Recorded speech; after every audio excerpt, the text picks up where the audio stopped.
प्यारे पंजाबी, मोदी सरकार कहती है कि वह किसानों की आमदन दुगना करना चाहती है, पर खेतीबाड़ी मंत्री श्री नरेंद्र तोमर अनुसार उन्होंने मंत्रालय के कोल किसानों की वित्तीय स्थिति दर्शाउंदा कोई आंकड़ा उपलब्ध नहीं। ये उन्होंने पार्लीमेंट की स्टेटमेंट है भाई। अजिहा आखिरी सर्वेखण मनमोहन सिंह सरकार द्वारा किया गया सी। जेकर तुहाडे कोल किसानों की वित्तीय स्थिति बारे कोई जानकारी नहीं या आंकड़ा नहीं, तो तुसी किसानों की आमदन दुगनी करन दा जुमला छड्ड के ये खेती कानून किवें बनाए? ये वड्डा सवाल है। तुसी अंबानी ते अडानी वर्गे कॉरपोरेटां बारे सब कुछ जानते हो, जिन्हां दे हवाई जहाज़ां दे विच तुसी घुमदे हो, जिहड़े थोड़ी कंपेन रन करते हैं। हर आंकड़ा उन्हां बारे तुहानूं पता है। निर्माण अते सेवा खेतर पहला ही कारपोरेटां दे हत्थां दे विच है। हुण थोड़ी नज़र खेतीबाड़ी खेतर ते है, जो इस समय सब तो वध लाहेवंद धंधा है। 2022 वो सन है जिथे मोदी सरकार ने किसानों की आमदन दुगनी करन दा वायदा किया सी।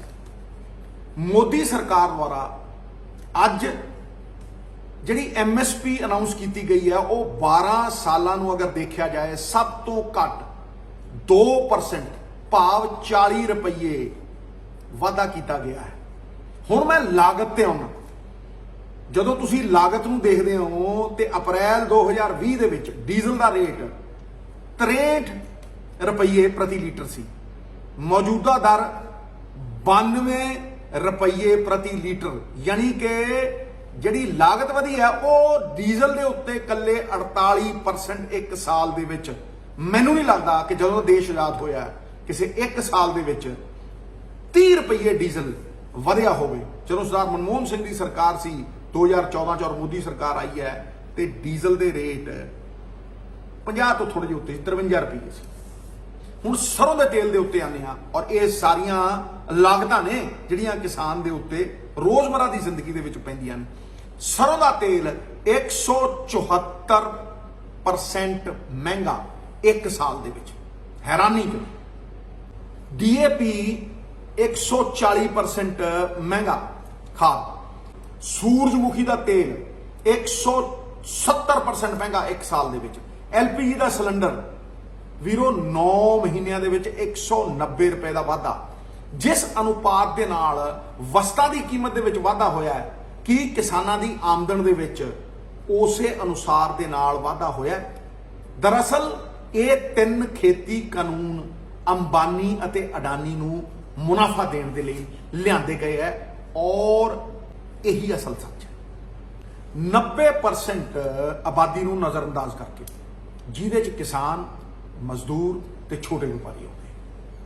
अगे जाण तो पहला मैं तुहानूं 2 केस दसदा कि वो किवें कॉरपोरेट एकाधिकार मोनोपली बनाउण दे लई कानून अते नीतियां नूं मरोड़ के वध तो वध मुनाफा अंबानी ते अडानी नूं दिता जाता है। नंबर 1, हिमाचल प्रदेश का 5000 करोड़ का एप्पल बाजार। वड्डा मगरमच्छ अडानी एग्री फ्रैश शुरू दे विच किसानां नूं APMC मंडी नालों वध रेट दे आकर्षण दे के अपने वल लुभाउंदा सी।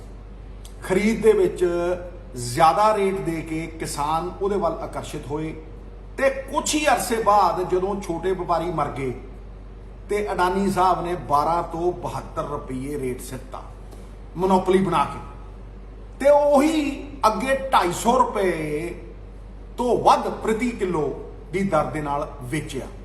किसानां नूं अडानी कलैक्शन सेंटर तक पहुंचाउण दे लई उत्पादां दी पैकिंग अते आवाजाई का खर्च भी देना पैंदा है। किसानां अते सरकारी अधिकारियों नूं शामिल किए बिना अडानी समूह मनमर्जी आर्बिट्रेरी तरीके दे नाल सेब की कीमत निर्धारित करता है, जबकि APMC दे विच साडियां जिहड़ियां APMC दीयां मंडियां दे विच अज भी किसान नूं 90 तो 125 रुपये प्रति किलो प्राप्त होंदे ने।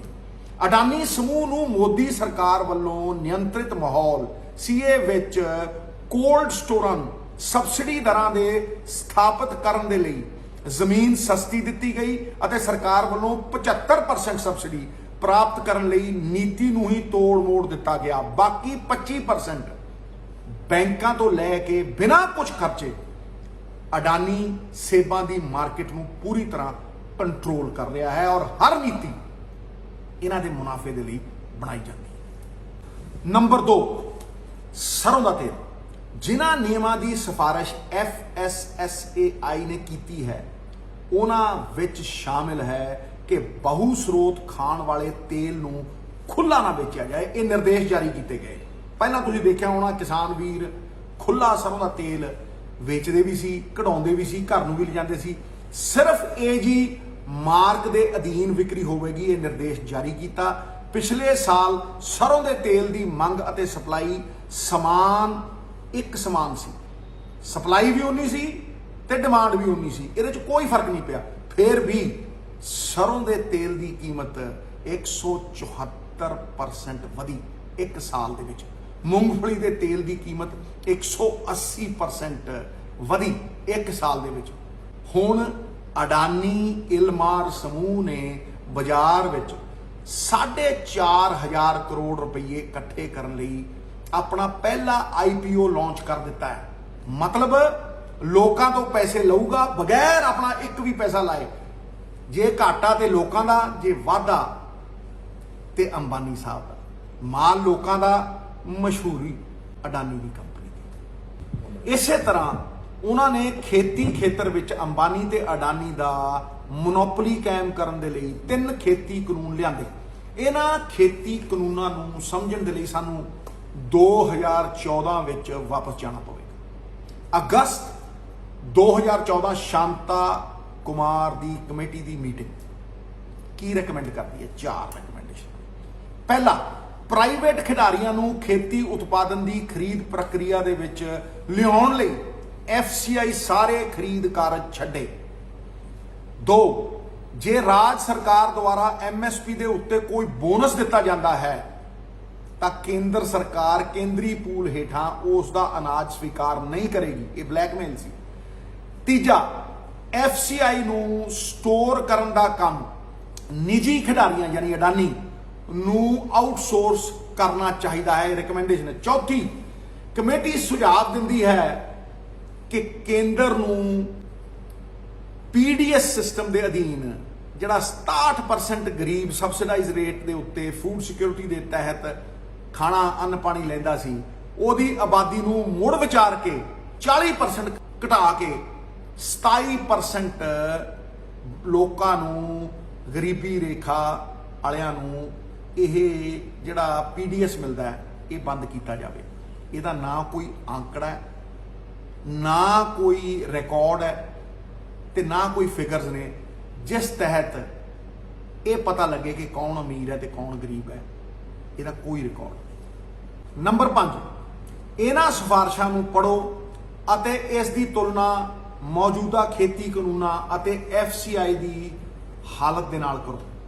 ਇਹਨਾਂ ਸਿਫਾਰਿਸ਼ਾਂ ਨੂੰ 2 ਹਿੱਸਿਆਂ ਦੇ ਵਿੱਚ ਵੰਡਿਆ ਜਾਂਦਾ ਹੈ। ਭਾਗ 1 ਤੋਂ 3 ਜਿਹੜੀਆਂ ਸਿਫਾਰਿਸ਼ਾਂ ਕੀਤੀਆਂ ਗਈਆਂ ਨੇ ਉਹ ਰਿਟੇਲ ਬਾਜ਼ਾਰ ਨੂੰ, ਪਰਚੂਨ ਬਾਜ਼ਾਰ ਨੂੰ ਨਿਯੰਤਰਣ ਕਰਨ ਲਈ ਸਟੋਰੇਜ, ਪ੍ਰੋਕਿਉਰਮੈਂਟ ਅਤੇ ਪ੍ਰਬੰਧਨ, ਭੰਡਾਰਨ, ਖਰੀਦ ਅਤੇ ਲੌਜਿਸਟਿਕਸ ਦੇ ਨਾਲ ਸੰਬੰਧਿਤ ਹੈ।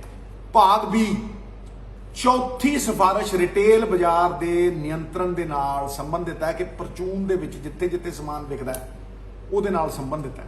ਇਸ ਖੇਤਰ ਵਿੱਚ ਅੰਬਾਨੀ ਅਤੇ ਅਡਾਨੀ ਦੀ ਮੋਨੋਪੋਲੀ ਏਕਾਧਿਕਾਰ ਸਥਾਪਿਤ ਕਰਨ ਲਈ ਸਰਕਾਰ ਨੇ ਜਾਣਬੁੱਝ ਕੇ ਯੋਜਨਾਬੱਧ ਤਰੀਕੇ ਦੇ ਨਾਲ FCI ਨੂੰ ਤਬਾਹ ਕਰਨਾ ਸ਼ੁਰੂ ਕੀਤਾ।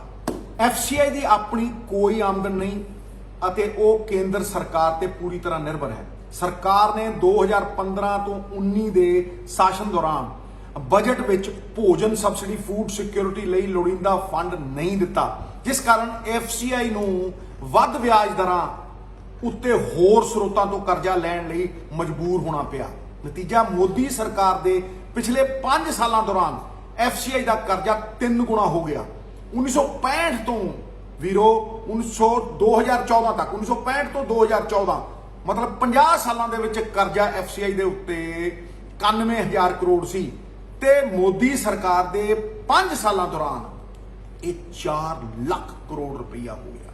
ਇਥੋਂ ਮਨਸ਼ਾ ਸਾਫ਼ ਦਿਖਦੀ ਹੈ ਕਿ FCI ਨੂੰ ਮਾਰਨ ਦੇ ਲਈ ਇੱਕ ਜਾਣ-ਬੁੱਝ ਕੇ ਡੈਲੀਬਰੇਟ ਮੈਕੈਨਿਜ਼ਮ ਬਣਾਇਆ ਗਿਆ।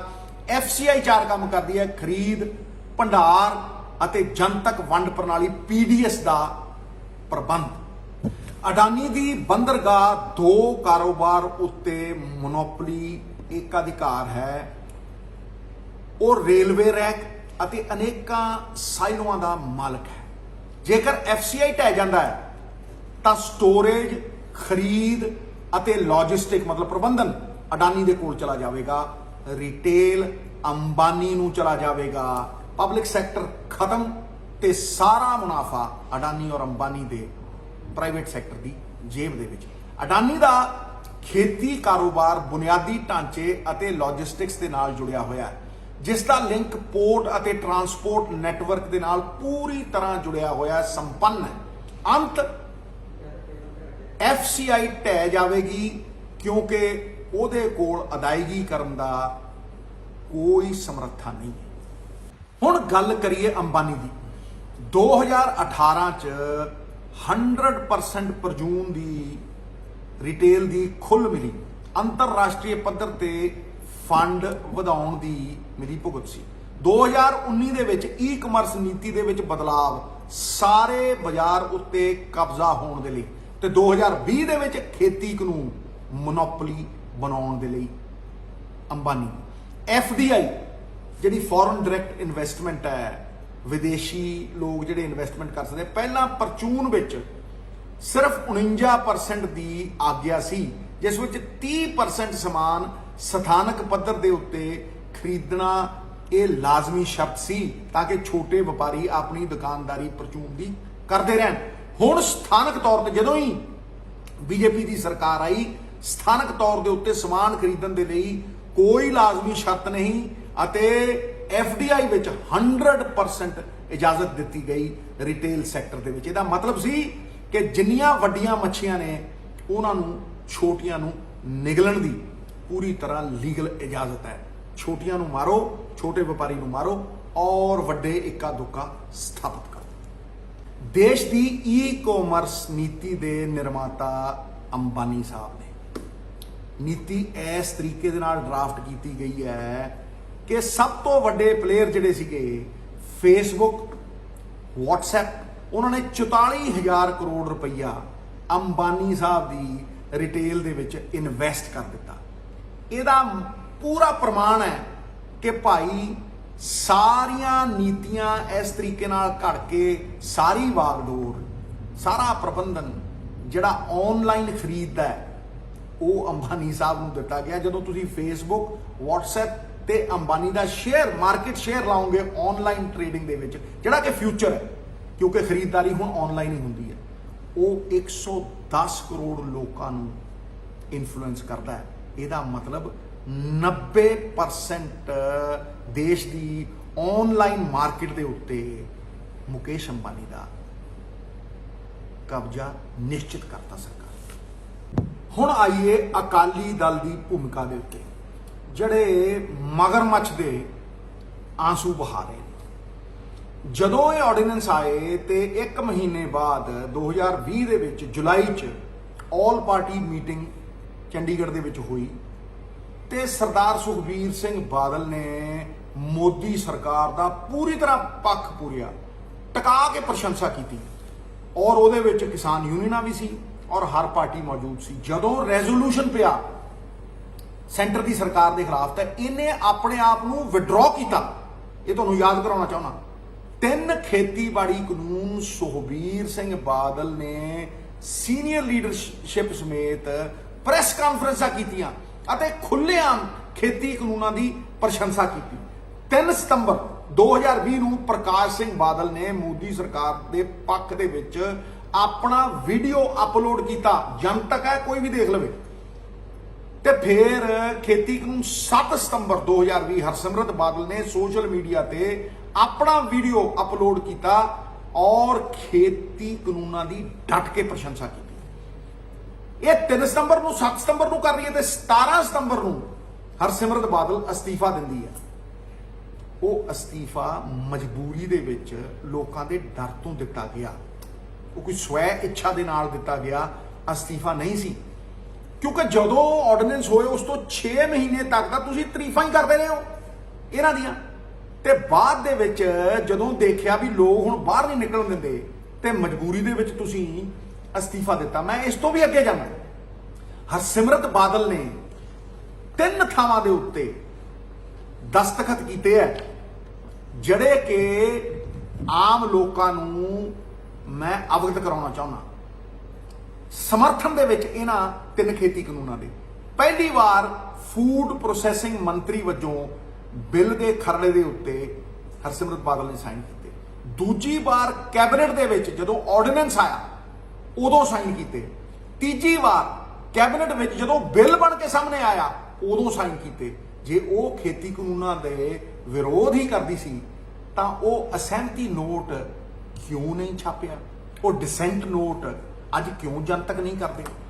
ਇਹ ਸਵਾਲ ਨੇ ਜਿਹੜੇ ਪੰਜਾਬੀਆਂ ਦੇ ਸਾਹਮਣੇ ਨੇ ਔਰ ਪੰਜਾਬੀਆਂ ਨੂੰ ਇਹਨਾਂ ਦੇ ਉੱਤਰ ਚੰਗੀ ਤਰ੍ਹਾਂ ਪਤਾ। ਆਮ ਆਦਮੀ ਪਾਰਟੀ ਦੀ ਗੱਲ, 1 ਦਸੰਬਰ 2020 ਨੂੰ ਕੇਜਰੀਵਾਲ ਸਰਕਾਰ ਨੇ ਦਿੱਲੀ ਵਿੱਚ ਪ੍ਰਾਈਵੇਟ ਮੰਡੀ APMC ਨੂੰ ਰੱਦ ਕਰਕੇ ਪ੍ਰਾਈਵੇਟ ਮੰਡੀ ਸਥਾਪਿਤ ਕਰਨ ਦੇ ਲਈ ਮੋਦੀ ਸਰਕਾਰ ਦੇ ਖੇਤੀ ਕਾਨੂੰਨਾਂ ਵਿੱਚੋਂ ਇੱਕ ਨੂੰ ਨੋਟੀਫਾਈ ਕੀਤਾ। ਜਦ ਕਿ ਕਿਸਾਨ ਦਿੱਲੀ ਦੀਆਂ ਬਰੂਹਾਂ ਦੇ ਉੱਤੇ ਅੰਦੋਲਨ ਕਰ ਰਹੇ ਸੀ, ਉਦੋਂ ਬਾਅਦ ਡਰਾਮਾ ਕੀਤਾ, ਸੈਸ਼ਨ ਬੁਲਾ ਕੇ ਬਿੱਲ ਪਾੜਤੇ। ਪਰ ਕੀ ਉਹ ਜਿਹੜਾ ਕਾਨੂੰਨ ਨੋਟੀਫਾਈ ਕੀਤਾ ਸੀਗਾ ਪ੍ਰਾਈਵੇਟ ਮੰਡੀਆਂ ਵਾਲਾ, ਕੀ ਉਹ ਡੀ ਨੋਟੀਫਾਈ ਹੋਇਆ? ਜੇ ਡੀ ਨੋਟੀਫਾਈ ਕੀਤਾ ਤਾਂ ਫਿਰ ਮੈਂ ਮੰਨੂ। ਇਹ ਡਰਾਮਾ ਹੈ ਸਾਰਾ, ਇਹ ਦਿਖਾਵਾ ਹੈ ਸਾਰਾ, ਇਹ ਮਗਰਮੱਛ ਦੇ ਆਂਸੂ।